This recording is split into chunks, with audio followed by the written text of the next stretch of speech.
ito yung bluegrass is far different from the ano yung tag doon? Bermuda, no? Kasi yung Bermuda po kasi nakakatusok po ng puwit po yun.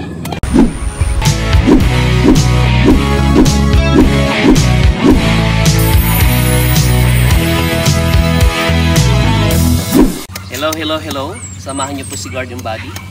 Andito po kami ngayon sa Kalumpit ba to? Kalumpit, Bulacan. Okay? So ito po yung by the way pala, no, kasama po natin si Paring Mon at saka si Paring Gaspar. Ayan. Namimili tayo ngayon ng pasensya at medyo masama pa yung pakiramdam ni Guardian Buddy. May nakasabit. Namimili ako ngayon ng this is bluegrass, no? Pero nakikita po ninyo green, joke lang. Yung po kasing kilala sa landscaping, bluegrass. The other one, yung Carabao grass. Yung isa naman, yun yung frog grass. Yung frog grass, mas mabilog lang siya, pero para siyang Carabao grass. But this one, ito yung bluegrass is far different from the ano yung tag doon? Bermuda, no? Kasi yung Bermuda po kasi nakakatusok po ng puwit po yun. Unlike this one, yung pong dahon po nito ay pino. So ang ginagawa ni Paring Mon, ang tawag po dyan sa pala na yan ay pangsudsod. Ito po yun, sinusudsod po yan, no? Itinatanim ito in a way na, tignan nyo po dito ha, parang taniman kung ang sa Sambales hanap buhay halimbawa ay palayan, just like in Nueva Ecija. Dito po sa Bulacan, particular po dito sa Kalumpit, ganito naman po yung hanap buhay nila kasi nga po more on halaman sa landscaping. So ang tinatanim po dito mga grass. Ayan, ang ginagawa po nila, ito po kasi nakatim na ito, meron silang pangsukat doon.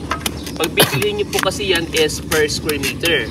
Of course, pag sinabing square meter, yung isang metro, tapos i-multiply mo doon sa isang metro, that is square, kaya 1 times 1, that is 1 square meter. Which is sa ngayon, ang presyo po nito is 80 per square meter kung magdadirect po kayo dito sa Bulacan.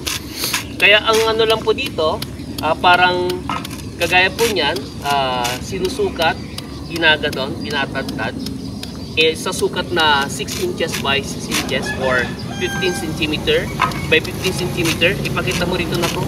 Ito po parang tiles. Para siyang tiles.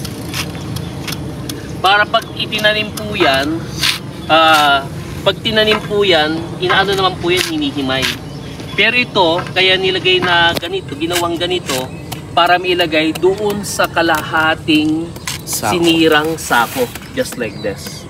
Kaya pag bibilhin nyo po yan, nakasalansan po dito. Ayan.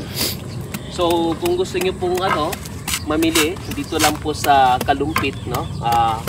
Marami po kayo mapagtatanungan yung area kasi papasok po ito, no?